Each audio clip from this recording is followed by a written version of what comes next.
Jotend bura mar ODM mawuok ward ma South East alege ka bura malego songa manyo kenge mag thiro chenro mag UDA matemo soko tiende gwengego.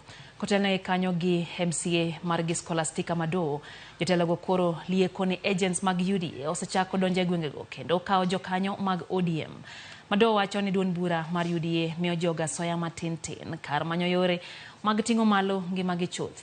Omedo ni gidwa chako wuotho dot ka dot kagitimo campaign matieko jopiny kata tiego jopiny obeda kicha kik wuondgi kolone duond bura mar UDA kod sirikal mar Kenya Kwanza en sirikal moserem chopo singo mane gimiyo ganda jo Kenya kinde mag campaigns.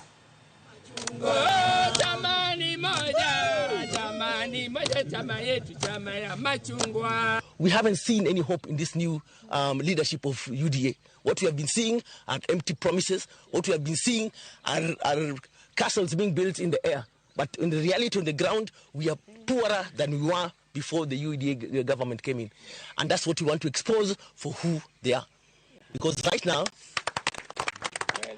the poverty levels in our area, I'm talking about South East Lagos, the poverty levels are very high. And the government isn't interested in that. We have come out and we will walk door to door, telling our members that in the morning they go out. Let them eat everywhere. But in the evening, our house is ODM. We want to tell those people, even if they have money, we are not afraid. Money is not everything.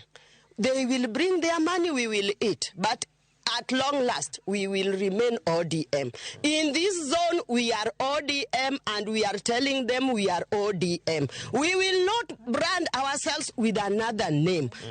This region remains ODM. As party officials from the grassroots, we are here also to represent the other members from the grassroots. And we are speaking in one language, that from here, we are going to strengthen party. We have good strategies on how to encounter the UDA move.